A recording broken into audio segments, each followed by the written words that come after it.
Trap ವಿಚಾರದ ನಿನ್ನೆ CM ಅವ್ರನ್ನು ಕೂಡ ರಾಜಣ್ಣ ಅವರು ಭೇಟಿ ಮಾಡಿ ಎಲ್ಲ ಮಾಹಿತಿ ಕೊಟ್ಟಿದ್ದಾರೆ.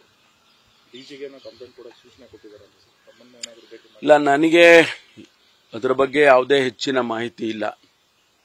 ರಾಜಣ್ಣ ಅವರು ಕಂಪ್ಲೇಂಟ್ ಕೊಡಬೇಕು ಅಂತ ಹೇಳಿ ಕಂಪ್ಲೇಂಟ್ ಕೊಡ್ತೀನಿ ಅಂತ ಅವತ್ತೇ ಹೇಳಿದರು. ಇನ್ನುವರೆಗೆ ಕಂಪ್ಲೇಂಟು ನನಗೂ ರೆಪ್ರೆಸೆಂಟೇಷನು ಬಂದಿಲ್ಲ. ಕಂಪ್ಲೇಂಟ್ ಯಾವುದೇ ಪೊಲೀಸ್ ಸ್ಟೇಷನಲ್ಲಿ ಕೂಡ ಕಂಪ್ಲೇಂಟ್ ಆಗಿಲ್ಲ. ಕಂಪ್ಲೇಂಟ್ ಬಂದ ಮೇಲೆ ಒಂದು ಕಾಸ್ ಆಫ್ ಆಕ್ಷನ್ ಬೇಕಾಗ್ತದೆ. ಅದಕ್ಕೋಸ್ಕರ ಅದನ್ನು ಬಂದ ಮೇಲೆ ಮುಂದೆ ಏನು ಮಾಡಬೇಕು ಅಂತ. ಈ ಮಧ್ಯೆ ನಾವೇನು ಇದನ್ನ ತನಿಖೆ, ಉನ್ನತ ಮಟ್ಟದ ತನಿಖೆ ಅಂತ ಹೇಳಿದ್ವಿ. ಅದರ ಬಗ್ಗೆ ನಾನು ಮುಖ್ಯಮಂತ್ರಿಗಳ ಜೊತೆಯಲ್ಲಿ ಮಾತಾಡಬೇಕು. ಮಾತಾಡಿದ ಮೇಲೆ ಯಾವ ರೀತಿ ಮಾಡಬೇಕು ಅನ್ನೋದ್ರ ಬಗ್ಗೆ ಪ್ರಿಲಿಮಿನರಿಯಾಗಿ ಒಂದು ನಾವು ವರ್ಕೌಟ್ ಮಾಡಿದ್ದೇವೆ. ಅದನ್ನು ಅನೌನ್ಸ್ ಮಾಡೋದಕ್ಕೆ ಮುಂಚೆ ಮುಖ್ಯಮಂತ್ರಿಗಳ ಜೊತೆಯಲ್ಲಿ ಮಾತಾಡಿ. ದೂರು ಕೊಟ್ಟ ನಂತರ ಮಾತಾಡ್ತೀರಾ? ಕೊಟ್ಟ ಮೇಲೆ ಅಲ್ಲ, ಮಾತಾಡೋದಕ್ಕೇನು ದೂರಿಗೂ ಮಾತಾಡೋದಕ್ಕೂ ಏನು ಇದಿಲ್ಲ.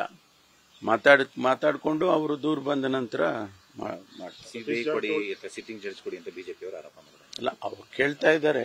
ಬಟ್ ನಾವು in our own way we will do it. ಸರ್ಕಾರ ಸೀರಿಯಸ್ ಆಗಿ ತೆಗೆದುಕೊಂಡಿದೆ ಸರ್. ಹೌದಲ್ವಾ? ಇಷ್ಟು ದೊಡ್ಡ ಘಟನೆ ನಡೆದಿದೆ. ಇಷ್ಟೊಂದು ದೊಡ್ಡ ಒಂದು ರೀತಿಯಲ್ಲಿ ವಿಧಾನಸಭೆಯಲ್ಲಿ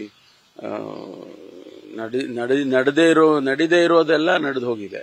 ಅಂಥದ್ರಲ್ಲಿ ನಾವು ಅದನ್ನು ಗಂಭೀರವಾಗಿ ತಗೊಳ್ಳಿಲ್ಲ ಅಂದ್ರೆ ಆಗೋದಿಲ್ಲ. ತಗೊಳ್ಳೇಬೇಕು, ತಗೊಂಡಿದ್ದೇವೆ. ಸದನದಲ್ಲಿ ಸರ್ ಏಕೈಕ ವಿಚಾರ ಪ್ರಸ್ತಾಪ ಮಾಡಿದ್ದಕ್ಕೆ ನಿಮ್ಮ ವರಿಷ್ಠರು ಕೂಡ ಬೇಜಾರಾಗಿದ್ದಾರೆ. ಇಲ್ಲ, ಅದ್ರ ಬಗ್ಗೆ ನನಗೇನು ಮಾಹಿತಿ ಇಲ್ಲ. ಅದು ಅಧ್ಯಕ್ಷರು ಇದ್ದಾರೆ, ಅವರು ತಿಳಿಸಿರ್ತಾರೆ. ತನಿಖೆ ತಡ ಆದಷ್ಟು ಎಲ್ಲೋ ಒಂದ್ ಕಡೆ ಸಾಕ್ಷಿ ನಾಶ ಸಾಧ್ಯತೆಗಳಿರುತ್ತೆ ಅನ್ನೋ ಒಂದು ನಿಟ್ಟಿನಲ್ಲಿ ಎಷ್ಟು ಚರ್ಚೆಗಳಾಗ್ತದೆ ಅಂದ್ರೆ ಯಾಕೋ ಬೇಗ ತಗೋತಾರಲ್ಲ ಎಡೆ ಮಾಡಿ ಕೊಡ್ತಾ ಇರ್ತಾರೆ. ಹಾಗಾಗಿ ಇಲ್ಲ, ಅದು ಇವತ್ತು ನಾಳೆ ಮಾಡಲೇಬೇಕಲ್ಲ, ನಾವು ಮಾಡಲೇಬೇಕು ಅಂತ ಇದ್ದೀವಿ.